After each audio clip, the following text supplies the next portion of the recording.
J'ai passé un bac B en 1971. Je suis prof de SES depuis 71. J'ai eu une scolarité très mouvementée, très chaotique.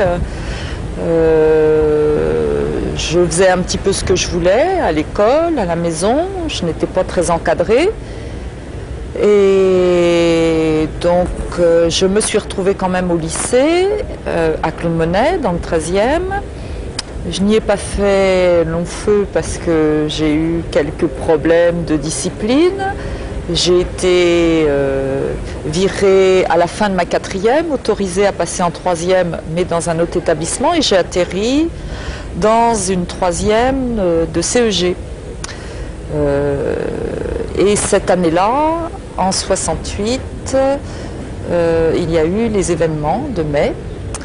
Et donc les professeurs de l'établissement se sont mis en grève. Et comme la chose politique m'intéressait, je me suis organisée avec quelques camarades et on a monté un comité de grève des élèves.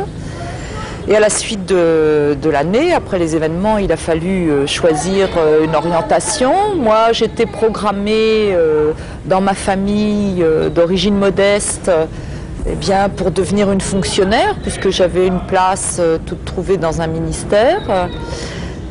Et le professeur de français de l'établissement a donc indiqué à ma mère qu'ayant le niveau pour suivre des études de second cycle, je pouvais prétendre à aller dans un nouveau bac qui allait parfaitement me correspondre puisqu'il avait été créé l'année précédente et qui était donc le bac B à l'époque.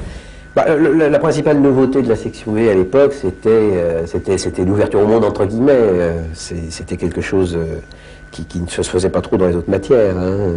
On était beaucoup plus ouvert au débat de société, à l'actualité. Ça correspondait aussi à l'époque, hein, sans doute, hein, les années 70, peut-être plus que ce n'est aujourd'hui. Hein. Donc je crois que c'est ça la principale caractéristique de ce point de vue-là. Les cours de SES, c'était effectivement des endroits où on discutait de choix de société, où on discutait de la vie politique, des problèmes économiques à l'échelle mondiale, enfin ça valait parfois un peu, mais... Étant donné que chez moi, personne n'avait jamais accédé à des études secondaires, sauf ma mère qui avait fait juste un cours complémentaire, mais ça ne s'appelait pas des études secondaires. Mon père n'avait pas le certificat d'études, mon frère aîné n'a pas eu son certificat d'études. Donc grosso modo, j'avais a priori aucune raison de me retrouver à un niveau baccalauréat. C'était d'ailleurs pas le but recherché par mon père essentiellement, qui lui visait surtout la sécurité de l'emploi. Il était ouvrier, donc il était très angoissé par le chômage et il trouvait que fonctionnaire c'était très très bien. À la fin de la 3e, j'avais fait déjà beaucoup de choses, j'avais atteint la 3e. Donc voilà, ça m'a apporté d'une part la possibilité de faire des études secondaires et après, surprise, de pouvoir faire des études supérieures. En fait, avec le recul, je crois que j'ai pas trop changé d'opinion depuis 71. Hein. C'est-à-dire qu'à l'époque, ça apparaissait comme quelque chose, et c'était vraiment, je crois, dans le paysage de l'éducation, c'était vraiment quelque chose de nouveau. Bon, l'approche pluridisciplinaire, une pratique un peu différente, il y avait encore beaucoup de cours traditionnels hein, dans les lycées. Donc ça apparaissait vraiment comme la modernité, quoi. Hein. Alors évidemment, on ne peut pas dire que ça soit ça aujourd'hui, parce que justement les choses ont changé quand même un petit peu partout dans l'éducation nationale. Hein. Mais c'est vrai que je crois qu'on a aidé au mouvement, quoi. On a aidé au mouvement en introduisant un peu d'air frais dans les lycées, oui. Et puis aussi à travers le développement de la section B à l'époque et de la section ES aujourd'hui, je crois qu'on a joué un rôle aussi dans le bouleversement qu'a connu l'éducation nationale, dans ce qu'on appelle la démocratisation, quoi, hein. L'élargissement du recrutement, l'accès aux études supérieures de jeunes issus de milieux qui jusque-là n'y allaient pas. Enfin. J'étais très intéressée par la vie politique et sociale d'une manière générale, puisque j'étais impliquée avant d'arriver en seconde. Et ce qui m'a plu, c'est de retrouver un enseignement qui m'ouvrait complètement sur cette vie politique et sociale. La section B ça m'a permis de comprendre pourquoi, moi en tant que fille d'ouvrier par exemple, j'avais ce sentiment de révolte, alors qu'avant je n'en étais qu'au stade de la révolte sans la mettre en perspective, sans l'analyser. Alors je ne vais pas dire que tout ça s'est fait immédiatement, ce sont les années...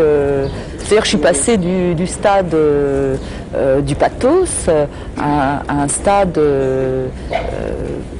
plus théorique, plus réfléchi. Disons, quand ça accrochait avec une terminale, qu'il y avait une bonne ambiance, que vraiment on avait l'impression de faire des choses intéressantes ensemble, 10 ans après, j'essaye de les retrouver et de les réunir. Voilà. Ce qui fait que, y a des surprises sur ce que sont devenus les uns les autres, bien sûr. Ça leur fait toujours plaisir. Hein. La plupart se sont perdus de vue. Il y en a toujours quelques-uns qui ont gardé des contacts, mais pas beaucoup, 2, 3. Tous ceux de ma génération qui avaient fait ce choix-là, enfin ce choix, qui se sont retrouvés dans la filière B, ça a constitué une promotion sociale parce qu'on était à cette époque-là majoritairement issus de milieux très modestes.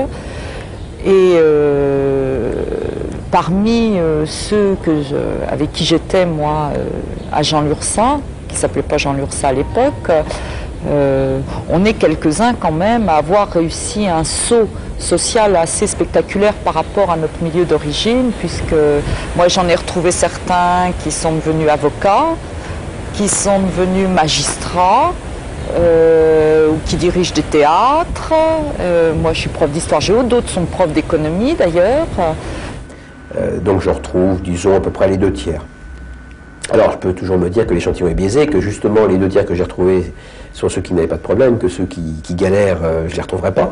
Ça c'est possible, c'est possible. Donc je ne peux pas affirmer que c'est toujours une réussite. Mais le fait est, c'est que les 2 tiers que j'ai retrouvés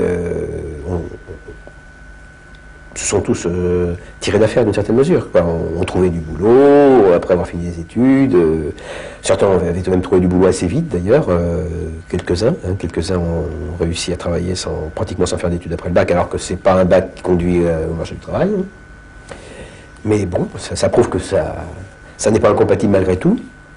Mais la plupart font des études, en effet, et alors toutes sortes d'études et arrivent à toutes sortes de professions. C'est extraordinaire. Ça va de, je dirais, alors, les gros bataillons, c'est la banque assurance. C'est quand même là que je retrouve le plus. Non, enfin, je dis banque assurance parce que bon, c'est en gros le même type de secteur. Et alors, à part ça, c'est d'une variété extraordinaire. Hein. Ça va d'avocats à représentant d'une marque de bière pour les supermarchés, en passant par chef d'orchestre, garde républicain, prof, instit, architecte.